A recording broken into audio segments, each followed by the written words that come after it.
நேர்களுடையும் மற்றும் ஒரு காணொளி வாயிலாக சந்திப்பதில் பெருமகிழ்ச்சி அடைக்கிறோம். அனைவருக்கும் அஸ்ஸலாமு அலைக்கும், வணக்கம். படித்ததில் மிகவும் பிடித்த ஒரு கதைதான் இது. 29 வயது ஊமை பெண்ணின் மரணம். பிறவியிலே இருந்து வாய் பேச முடியாத 29 வயது பெண்ணொருவர் தான் தாய் தந்தையோடு சந்தோஷமாக வாழ்ந்து வருகின்றாள். வாய் பேச முடியாத ஒரு குறையாகவே காட்டிக்கொள்ளாமல் அன்பாகவும் பாசமாகவும் மகளை வளர்க்கின்றார்கள்.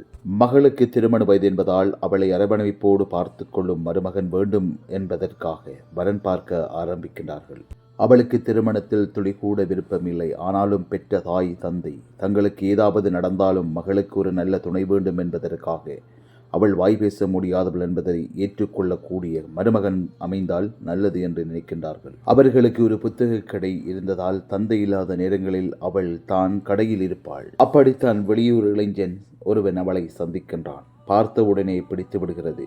அவளை பற்றி விசாரிக்கின்றான். அப்போதுதான் அவள் பிறவியிலேயே ஊமை எனும் விடயம் அவனுக்கு தெரிய வருகிறது. சில நாட்களில் அவளுடைய அப்பா இருக்கும் நேரத்தில் வந்து, உங்களுடைய மகளை எனக்கு பிடித்திருக்கிறது, திருமணம் செய்து தாருங்கள் என்கின்ற கேள்வியை கேட்கின்றார். அவளுக்கு திருமணம் செய்து வைக்க எங்களுக்கு ஆசையாகத்தான் உள்ளது. அவள் அதை விரும்பவில்லை. அந்த கதையை எடுத்தாலே அவளுக்கு பிடிக்கவில்லை. சிறிது நாட்கள் கழித்த பிறகு அந்த இளைஞன் அம்மா அப்பா சொந்த பந்தங்கள் அனைவரையும் அழைத்து கொண்டு வீடு தேடி வந்துவிட்டார். என்ன செய்வதென்று தெரியாமல் தடுமாறுகிறார்கள். பார்ப்பதற்கு நல்ல குடும்பம் போல் தெரிகிறது என்று மகளிடம் பேசுகின்றார்கள். அவள் தன் செய்கை மூலம் சொல்கின்றாள், எனக்கு இருக்கும் இந்த பிரச்சனையினால் போற இடத்தில் சந்தோஷமாக இருக்க மாட்டேன். அதை பார்த்து நீங்களும் நிம்மதியை இழப்பீர்கள், வேண்டாம் என்கின்றாள். அவர்கள் விடுவதாக இல்லை. ஒருபடியாக அவளை சம்மதிக்க வைத்து விடுகின்றார்கள். ஊருக்கெல்லாம் அழைப்பிதழ் வைத்து திருமணம் திருவிழா போல் நடைபெறுகிறது. திருமணம் முடிந்து கணவனின் வீட்டிலேயே அவர்களோடு வாழ்கின்றார். அவளுக்கு பேச முடியாது, ஆனால் மற்றவர்கள் பேசுவதை கேட்க முடியும். அங்கு சென்று சில நாட்களில் தான் தெரிகிறது, அம்மாவிற்கு ஊமை பெண்ணை திருமணம் செய்வது துளியளவு கூட விருப்பமில்லை. அவன்தான் சம்மதிக்க வைத்திருக்கிறான். சிடுசிடுவென்று பாய்வது திட்டுவது அவளை கண்டாலே அவனுடைய அம்மாவிற்கு சுத்தமாக பிடிக்கவில்லை.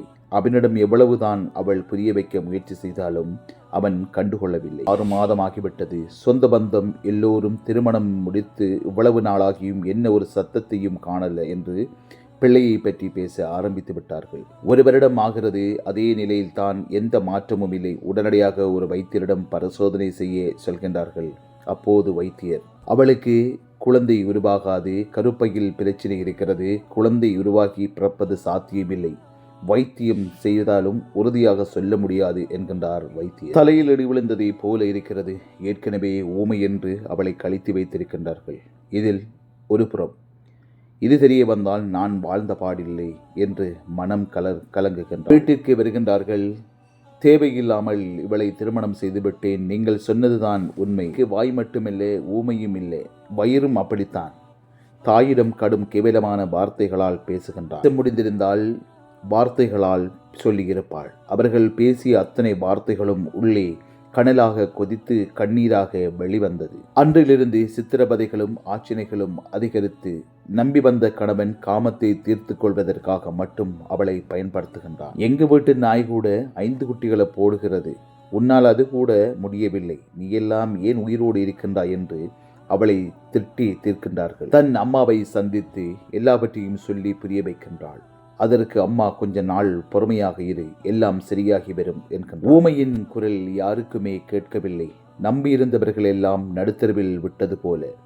எதற்கும் பிரயோசனமில்லை, யாருக்குமே என் உணர்வுகள் அல்லது என் மொழியே புரியவில்லை என்று தனிமையில் இருந்து தனக்குத்தானே புலம்பி தீர்த்தபடி ஒரு மனநலம் பாதிக்கப்பட்ட நிலைக்கு சென்று தூக்கிட்டு தற்கொலை செய்து கொள்கின்றாள். அவளின் வார்த்தைகள் மட்டுமல்ல, வாழ்க்கையும் மௌனமாகி போனது. யாரும் யாருடைய வாழ்விலும் விளையாட வேண்டாம், யோசியுங்கள். இந்த அருமையான கதையை எழுதியிருந்தாங்க எழுதுகோள் தி கேதி. உண்மையில் படித்திருந்த கண் கலங்க வைத்த இந்த கதை உண்மையிலே உங்களுக்கும் பிடித்திருக்கும் என்று நினைக்கின்றேன். உண்மையில் உங்களுக்கும் பிடித்திருந்தா லைக் பண்ணுங்க, சப்ஸ்கிரைப் பண்ணுங்க. மற்றொரு காணொளி வாயிலாக உங்களை சந்திப்பதில் பெருமகிழ்ச்சி அடைகின்றேன். உங்களிடமிருந்து விடைபெற்று செல்லும் நான் என்றும் உங்கள் அன்பு நண்பன் சாலிஹீன்.